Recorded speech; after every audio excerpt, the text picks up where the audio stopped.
Olá, seja bem-vindo ao nosso canal. Você vai ouvir uma mensagem bíblica ministrada nos cultos presenciais da Paz Church Palmas.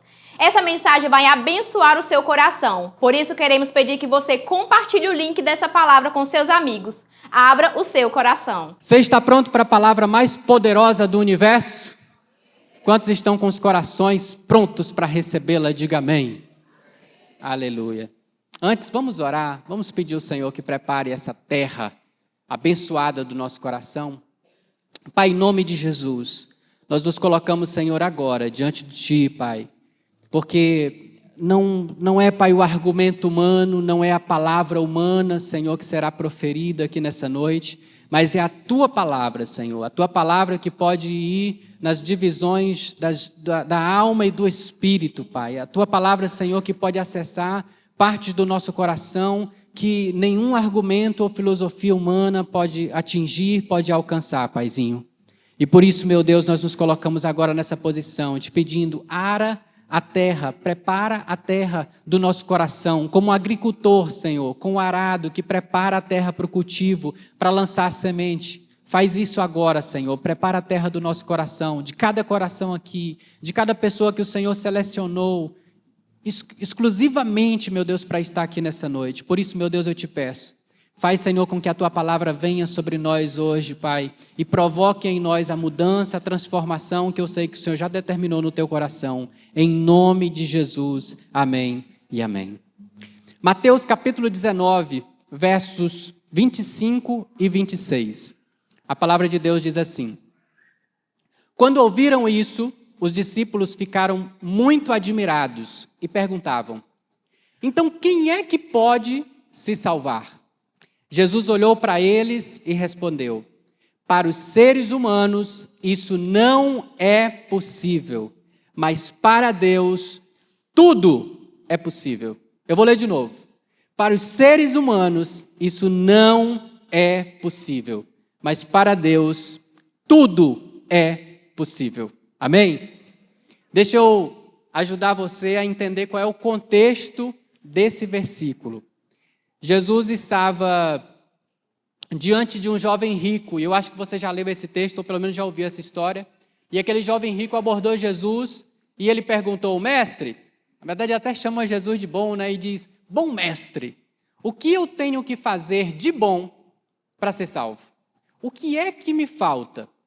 Jesus, então, disse para ele: olha, basta que você obedeça os mandamentos. E ele repetiu os mandamentos: olha, não adultere, não roube, ame o seu próximo como a si mesmo. Falou os mandamentos, e aquele jovem falou para Jesus que já guardava os mandamentos e já fazia tudo isso desde a infância, desde a mocidade. Jesus, então, olha para ele e diz: então, uma coisa apenas te falta. Apenas uma coisa te falta. Ele disse: vai, vende tudo o que tu tens, dá aos pobres, depois vem e me segue. O que aconteceu depois disso foi uma tragédia, porque aquele jovem deu as costas, porque a Bíblia diz que ele era riquíssimo, né? Ele tinha muitas riquezas, era um cara milionário, e ele ficou muito triste de ter que se desfazer das suas riquezas, deu as costas e foi embora. E não experimentou o que Deus tinha guardado, reservado para ele. Que infeliz história. Depois desse acontecimento, Jesus fez um comentário. E óbvio, aqui eu quero inclusive explicar isso. Jesus comentou isso porque conhecia o coração daquele jovem. Por isso que Jesus disse: olha, uma coisa apenas te falta. Porque ele sabia que o coração daquele jovem estava nas riquezas, estava no dinheiro.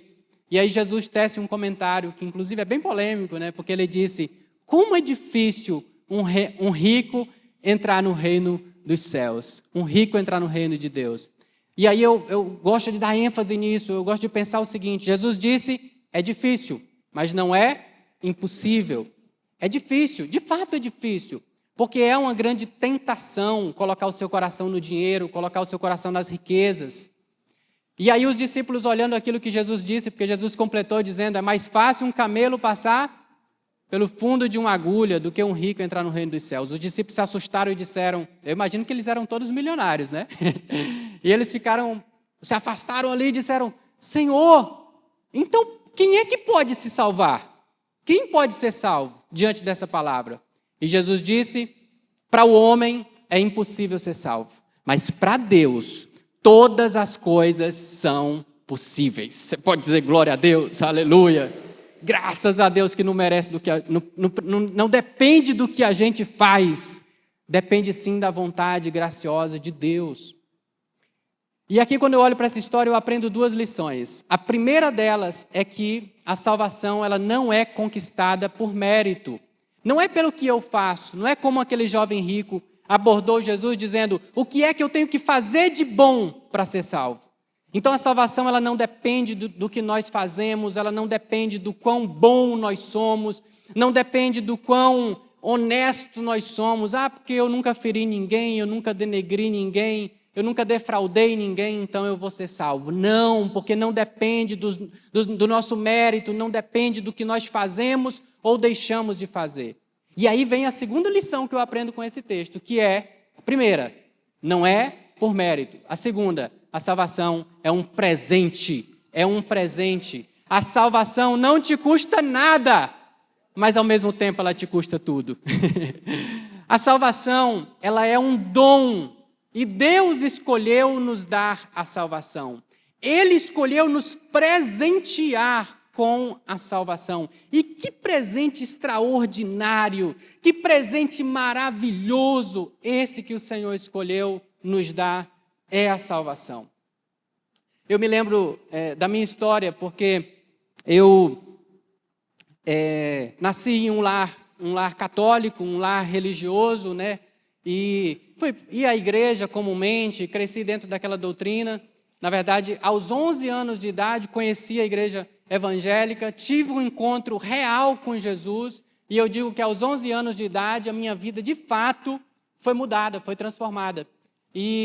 Mas se eu olhar para a minha história, talvez diferente da história de muitos que estão aqui, eu não tive um envolvimento profundo, e eu falo isso com toda a sinceridade do meu coração, e Deus sabe, eu não tive um envolvimento profundo com drogas, com sexo fora do casamento. Minha esposa foi a primeira mulher da minha vida, e eu sei que, diferente disso, eu sei que outras pessoas tiveram um envolvimento muito mais profundo, né, com o pecado. Quando eu olho para a história do jovem rico, né, esse bom rapaz, esse homem de uma boa história, de obediência aos mandamentos e à religião, né, eu olho para a história dele e eu até me identifico, até com o fato de ter muito dinheiro, ser milionário, isso tem tudo a ver comigo, né? A história quase igual ali, idêntica à história. Mas se eu for olhar para a história, né, de alguém como o jovem rico, ou como a história do Nery, né, os meninos que estão na célula com a gente dizem que o meu maior estado de embriaguez foi com Todinho, né? E eu sei que talvez tem pessoas assim, que nasceram em lar cristão, filho de pais pastores, avós pastores, cresceram dentro de um ambiente religioso. E aí eu faço a pergunta: qual é a diferença de alguém que cresceu em um lar assim, ou que teve essa experiência de vida, está tendo essa experiência de vida, e alguém que teve um envolvimento mais profundo com o pecado? Diante de Deus, quando nós comparamos isso, levamos isso em conta como um critério para a salvação, qual é a diferença? Eu te respondo: nenhuma. Nenhuma, porque não há ninguém bom diante de Deus quando olhamos para a nossa natureza, quando olhamos para o quão miserável nós somos. Então, eu sei que enquanto talvez eu estava falando aqui, você estava dizendo aí: que legal, esse rapaz que não teve envolvimento com drogas, né?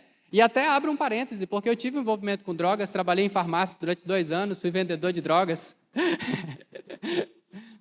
Mas escute, não há diferença, porque a salvação não é por mérito, a salvação não depende do quão bom nós sejamos. Então, do que depende, Nery, a salvação?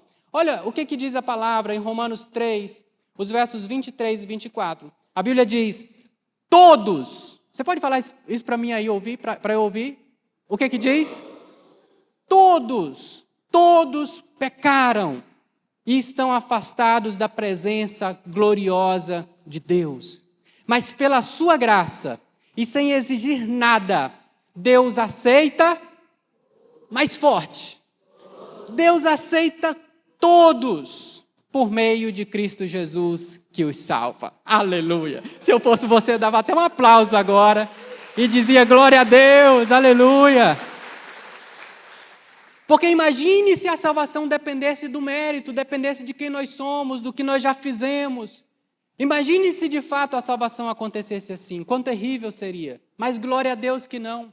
Então, eu preciso partir desse ponto, que você entenda que independente do quanto você já se envolveu com o pecado, na sua história, no seu passado, ou não, todos nós estamos no mesmo estado, carentes de Deus. Nós éramos, antes de conhecer Jesus, inimigos de Deus. Eu, aquele menino de 11 anos de idade, era inimigo de Deus. Eu não podia, por melhor que eu fosse, por melhor que fosse o meu coração, por mais bem intencionado, eu não podia me aproximar de Deus, porque o pecado criava entre mim e Deus uma separação, uma ruptura terrível, terrível. É isso que faz o pecado.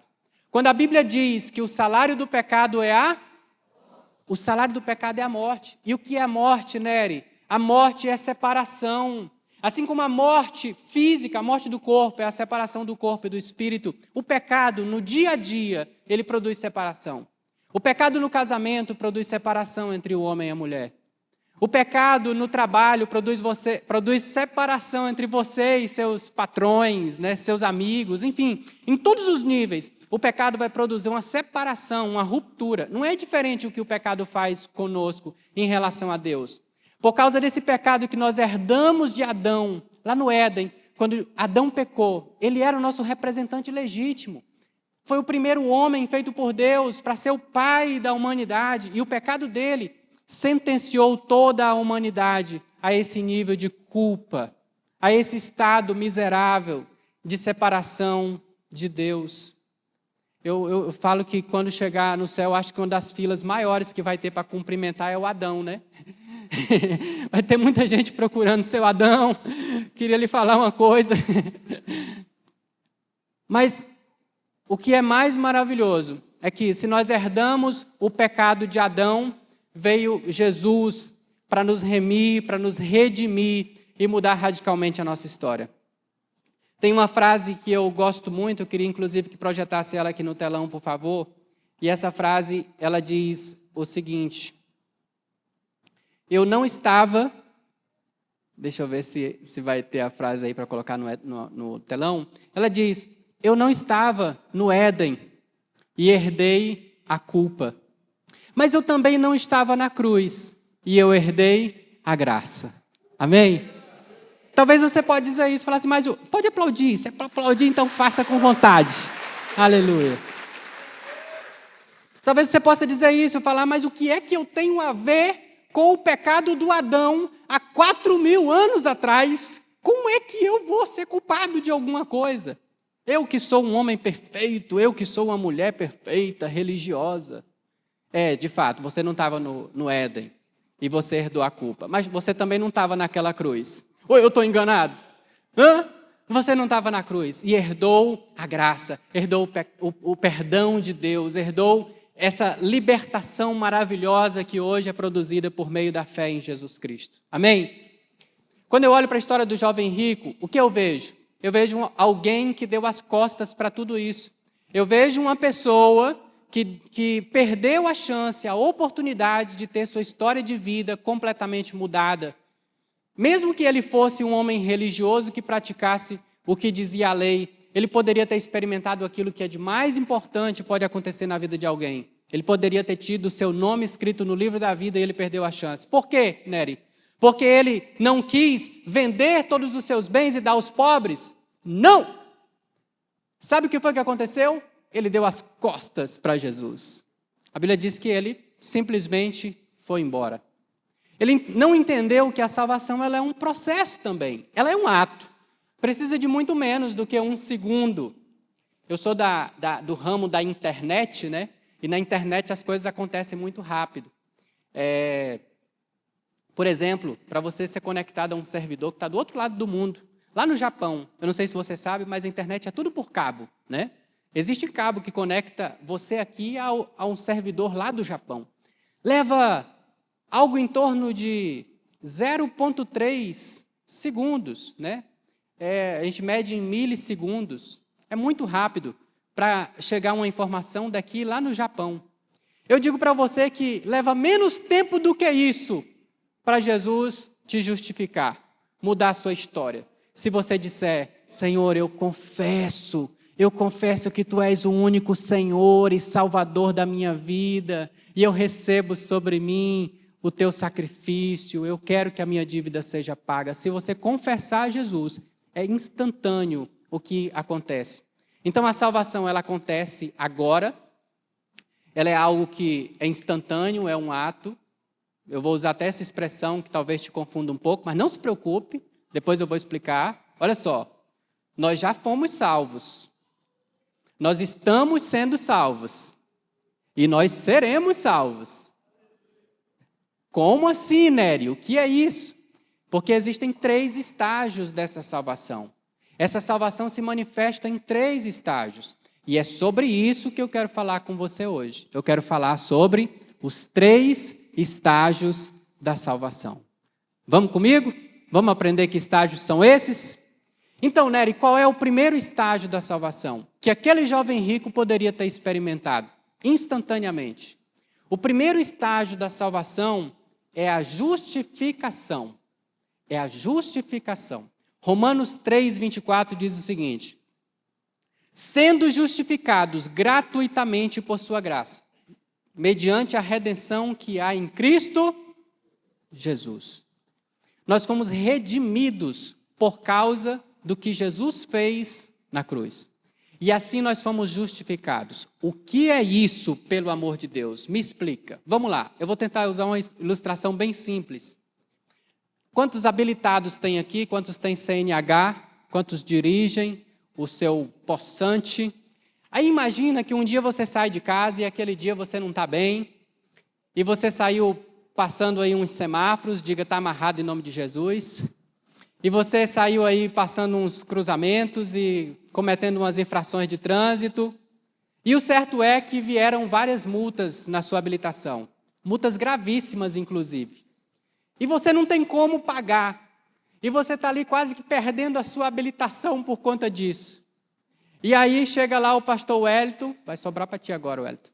E o pastor Wellington chega para você e diz assim, ô meu querido, vem cá que eu vou fazer algo por você. E ele vai lá e paga todas as multas, e deu sei lá quantos R$1.000. Diga obrigado, pastor Wellington. E ele vai lá e limpa, zera todos os pontos da sua carteira de habilitação. E agora você está como se fosse o melhor motorista de Palmas, porque sua carteira de habilitação está zeradinha. Não tem mais nenhum ponto. E melhor ainda, não tem mais nenhum R$1 para você pagar de multa. Imagina se fosse no teu Opala, né, Júlio? Deus me livre. Sabe o que Jesus fez? Foi algo 1000 vezes, 1 milhão de vezes mais importante do que isso.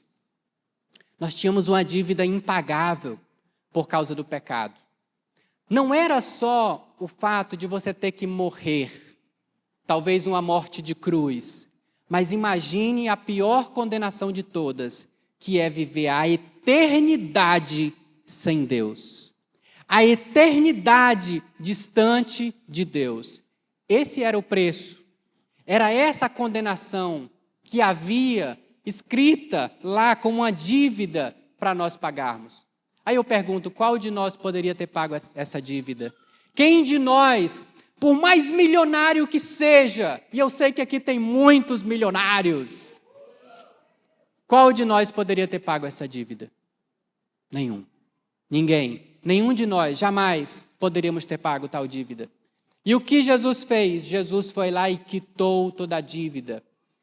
Hoje, quando Deus olha para nós, quando Deus olha para você, Ele já não vê mais o passado de pecado.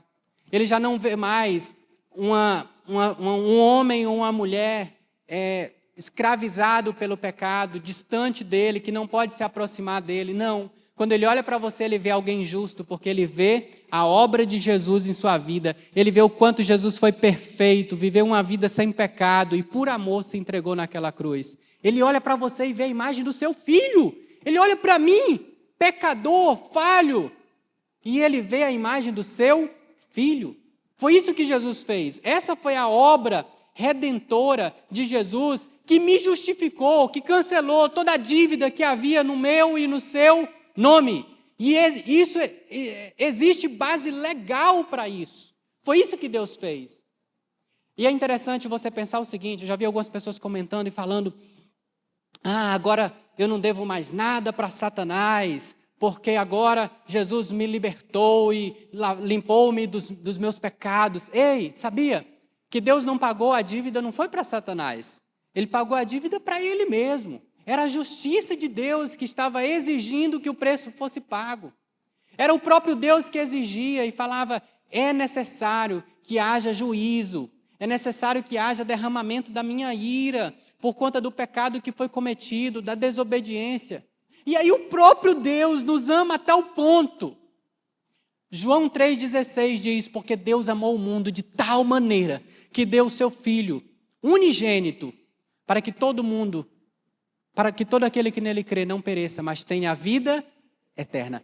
Esse foi o preço pago por Jesus para nós. Colossenses 2,14 diz, tendo cancelado o escrito de dívida que era contra nós e que constava de ordenanças, o qual nos era prejudicial, removeu-o inteiramente, encravando-o na cruz. Diga glória a Deus.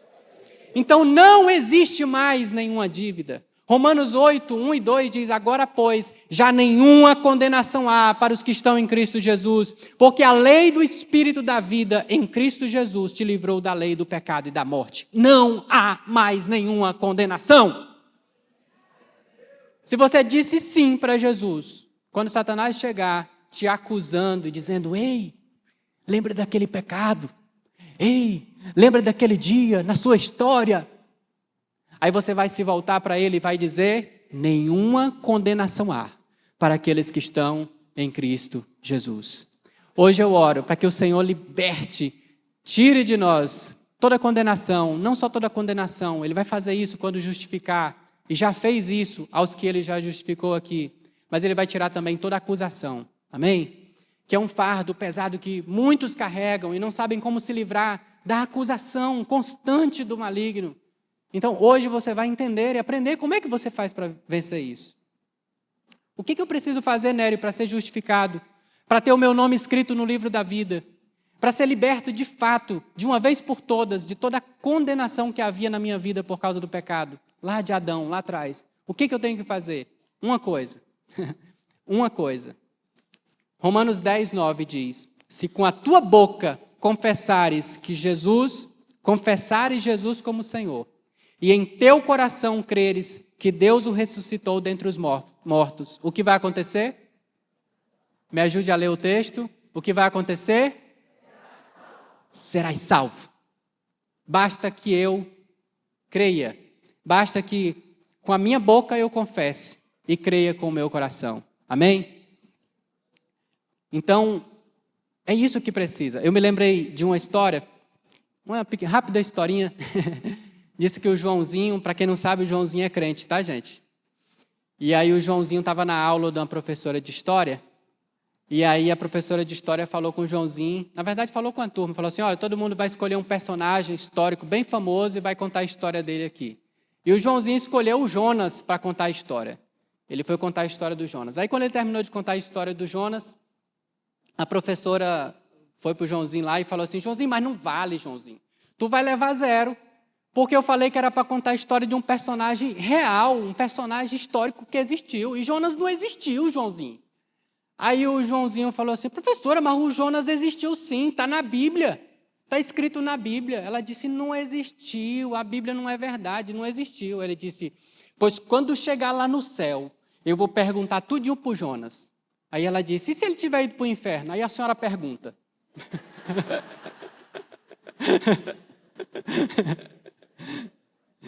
Eu sei que tem muitos que talvez ainda pensam que essa é uma realidade que não existe. Ah, mas será que existe mesmo o céu e o inferno? Será que existe mesmo a eternidade? Irmãos, eu prefiro viver uma vida crendo, ter uma vida vitoriosa, poderosa, do que arriscar ter uma vida não crendo e depois ter um futuro desastroso. Então, hoje eu quero estimular você a abrir o seu coração, permitir que o Espírito Santo traga ao seu coração essa revelação. e você seja completamente justificado. Justificado, ok? Amém? Existem pessoas que estão nessa de falar, não, mas eu sou uma pessoa boa, eu não firo, eu não faço mal para ninguém. Ok. Talvez você olhe para o seu passado e pense que não existe um passado que você precisa ser liberto. Mas eu te garanto, querido, que há um destino que você precisa que seja mudado, que precisa que seja alterado. Amém? Então, hoje, se abra para viver e experimentar esse primeiro estágio da salvação. Qual é o primeiro estágio da salvação? A justificação. E qual é o segundo estágio da salvação? A santificação. Filipenses 2,12 diz: assim, pois, amados meus, como sempre obedecestes, não há na minha presença, porém, muito mais agora, na minha ausência, desenvolvei a vossa salvação com temor e tremor. Eu vou ler de novo, porque a leitura ficou meio confusa, né? Assim, pois, amados meus, como sempre obedecestes, não só na minha presença, porém muito mais agora na minha ausência, desenvolvei a vossa salvação com temor e tremor. Quando a Bíblia fala, Paulo fala, desenvolvei a salvação, nós logo entendemos que a salvação, então, não é só um ato, mas ela é também um processo que pode ir crescendo e que vai se desenvolvendo. Qual é esse estágio da salvação que cresce, que se desenvolve? A santificação. Então, se a justificação é um ato que precisa de muito menos do que um terço de um segundo para acontecer, a santificação ela é um processo que ela vai crescendo à medida que você se relaciona com Deus, através da oração, através da palavra. E nisso você vai vencendo o pecado todos os dias. Quantos podem me entender, entendem o que eu estou falando aqui? Pense no seguinte, pense que o pastor Wellington, que pagou lá as suas multas, né, foi lá e fez esse ato generoso e limpou todas as multas e dívidas que havia em seu nome. Não só fez isso, mas ele disse, olha, camarada, eu te amo tanto que eu vou fazer aqui um depósito de R$1 milhão na sua conta, e aí você não pode sacar esse dinheiro todo de uma vez, não. Você vai sacando ele, à medida que você necessitar, chega no banco, fala a senha, e quando você falar a senha, você vai sacando. Tá?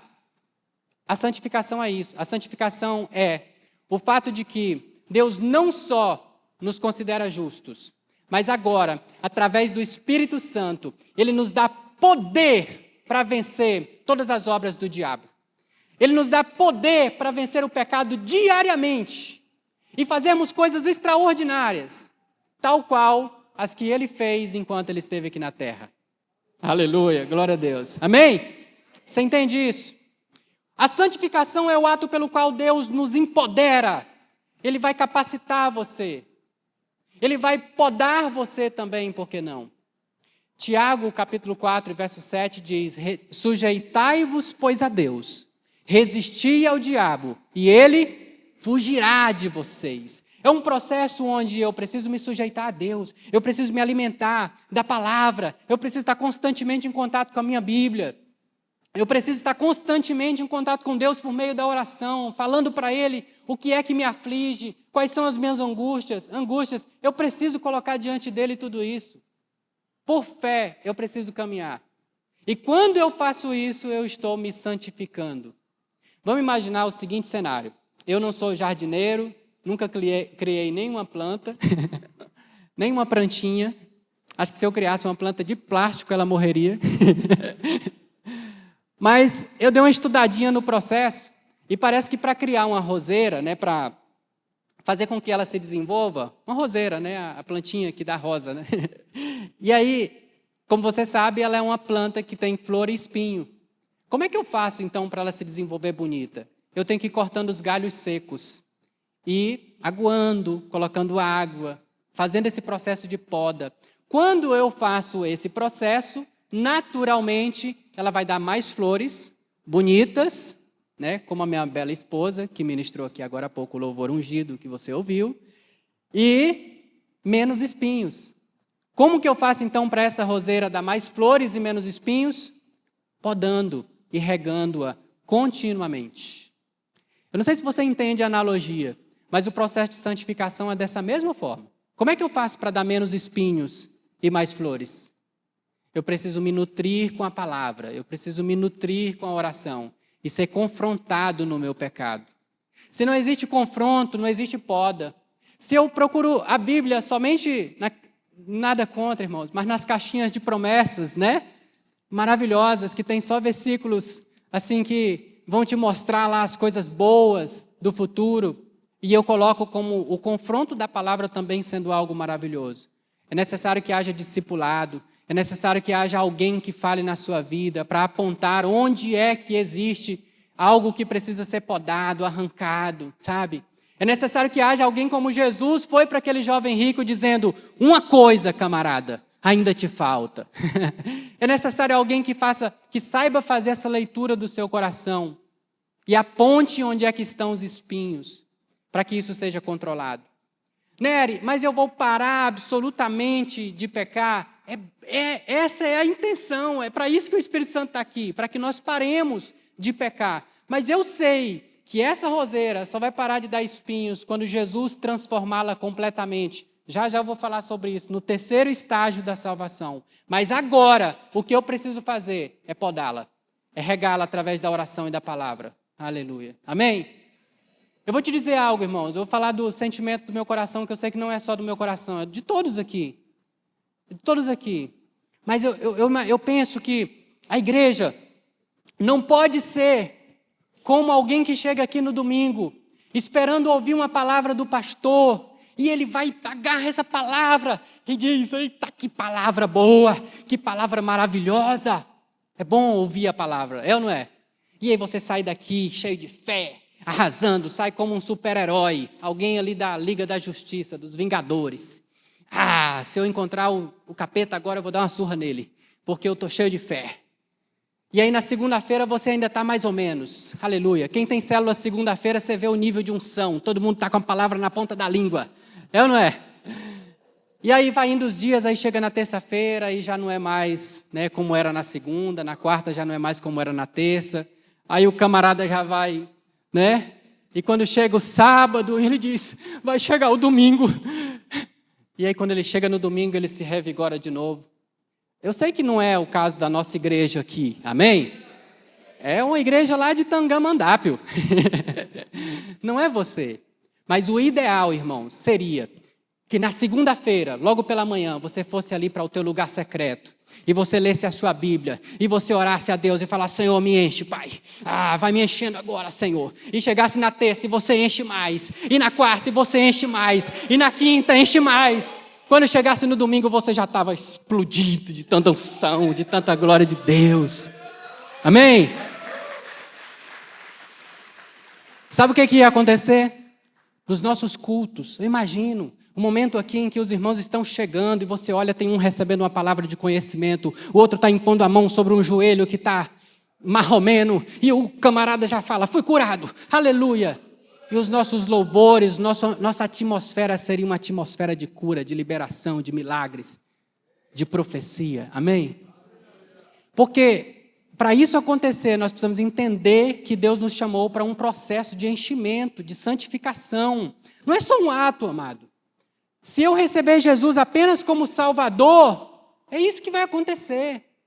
Você não pode recebê-lo apenas como Salvador que pagou a sua dívida e agora você senta confortavelmente em uma poltrona e fala: agora eu quero ser servido.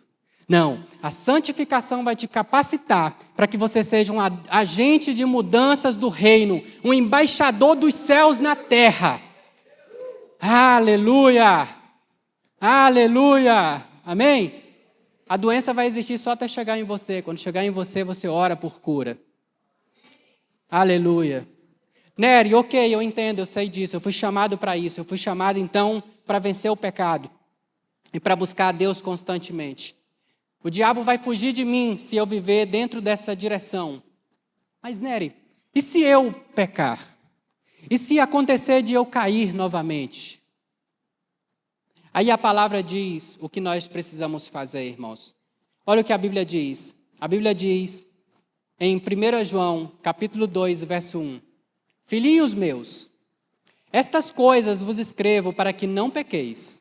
Se todavia alguém pecar, temos advogado junto ao Pai, Jesus Cristo, o justo. Tem um advogado contratado para defender a tua causa. Aleluia. Glória a Deus. E os honorários dele já estão pagos, quitados. Aleluia.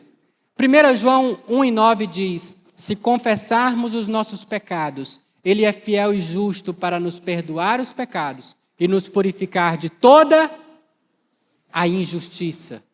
Então, irmãos, para que Jesus te salvou? Para que Jesus nos salvou? Ele nos salvou para que nós não pequemos mais. Essa é a grande verdade. Mas se acontecer de você pecar, entenda que é também parte do que Jesus colocou à nossa disposição através do preço pago. Você pode se arrepender do pecado, confessá-lo a Deus, e o Senhor, através do Espírito Santo, vai retirar o que o pecado fez ali no seu coração. E aqui eu abro um parêntese para te conscientizar disso, porque a graça não é uma licença para pecar. O que nós estamos dizendo é que a graça é um poder sobrenatural, é uma capacitação para vencer o pecado diariamente. Mas se acontecer de você pecar, você pode pedir perdão e o Senhor te limpa, te purifica. O que a palavra diz em Gálatas 6:7 é que tudo que o homem planta, o homem colhe. Então hoje, se você pecar, o Senhor te perdoa absolutamente, te livra da culpa, mas as consequências desse pecado, mesmo depois da justificação, ela ainda será, você vai ter que colher, você vai ter que assumi-la. Ok? Amém? Quantos entendem isso? Agora, irmãos, para nós fecharmos, eu quero entrar no terceiro estágio da salvação. Só para recapitularmos. Qual é o primeiro estágio? Qual é o segundo estágio? Então, na justificação, o que aconteceu? O que aconteceu na justificação? A dívida foi paga, eu escutei. Na santificação, o que acontece? Agora Ele nos capacita, né? Ele nos enche de poder para vencer o pecado e para continuar servindo a Deus. Amém? E aí nós chegamos ao terceiro estágio, que é a glorificação. Glorificação, olha que nome bonito. Dá até para você usar como elogio para a esposa. Ela acordar pela manhã e dizer: ô amada, você está tão glorificada hoje, né? É um bom elogio, anota aí. Glorificação. Romanos 8:30 diz assim: e aos que predestinou, a esses também chamou. E aos que chamou, a esses também justificou. E os que justificou, a esses também glorificou. Olhe para cá. Não deixe nada tirar sua atenção agora. Em nome de Jesus. Esse último estágio da salvação, irmãos, ele diz respeito ao futuro. Ele diz respeito à eternidade. A glorificação é o estágio da salvação que vai acontecer quando Jesus vier ao mundo na sua segunda vinda. Sabe o que vai acontecer nesse dia? Nesse dia, nós vamos ter os nossos corpos transformados. Eu sei que você já tem um corpo malhado aí. Aqui só tem gente fitness, saudável, né? Muita gente aqui que vai para a academia. Mas naquele dia, meu irmão, você vai receber um corpo que nem nos seus melhores sonhos você imaginou ter. Vai ser um corpo transformado, um corpo semelhante ao de Jesus, quando ele ressuscitou dos mortos e encontrou os discípulos.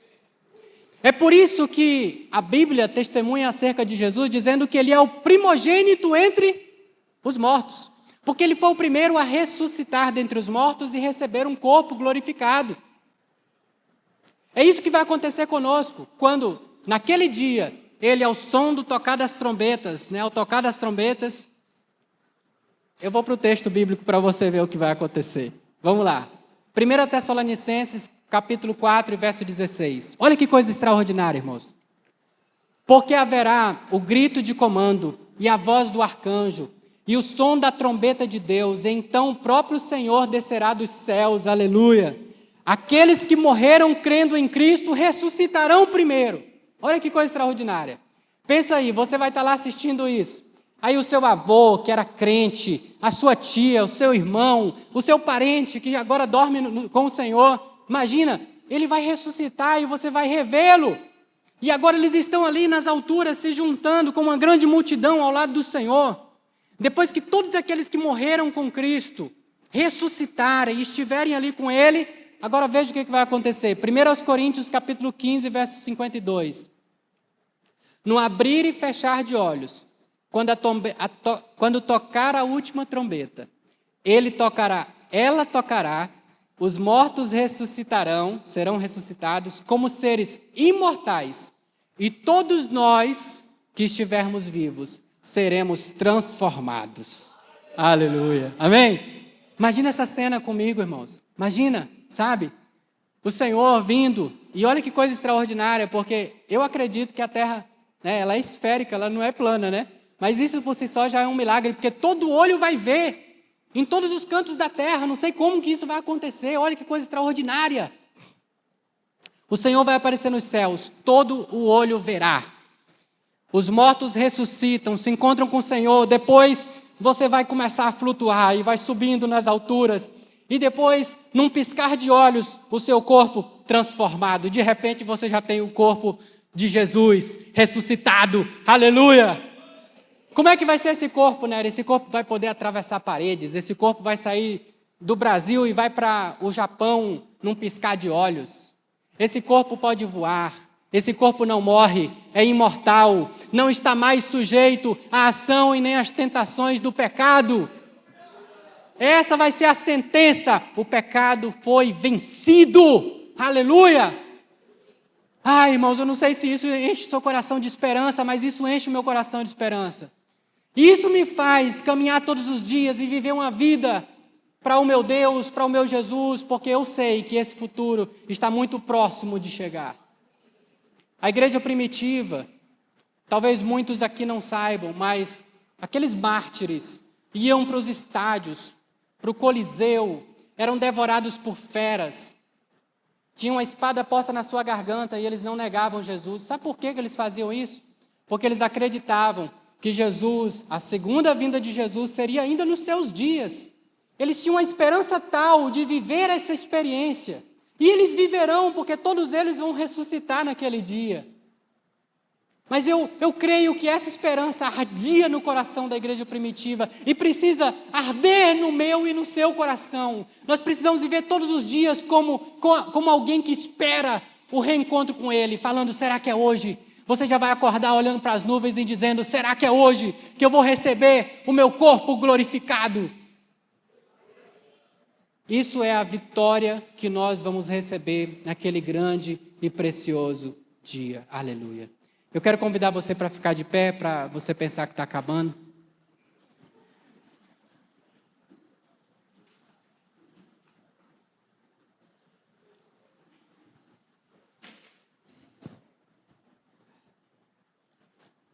Não é possível alcançar a salvação por suas próprias forças, nem pelo seu mérito.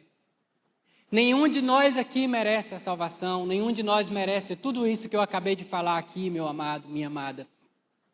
Mas Jesus morreu na cruz, pagou o preço para que nós tivéssemos direito de usufruir de tudo isso. E eu não quero, em nome de Jesus, eu não quero que você faça como o jovem rico e dê as costas e vá embora sem receber tudo isso, todas essas riquezas que o Senhor tem para fazer hoje. Hoje o Senhor quer escrever o teu nome no livro da vida. Ele quer colocar o teu nome lá naquele livro. Porque Ele quer naquele dia chamar você pelo nome e dizer, vinde benditos do meu Pai.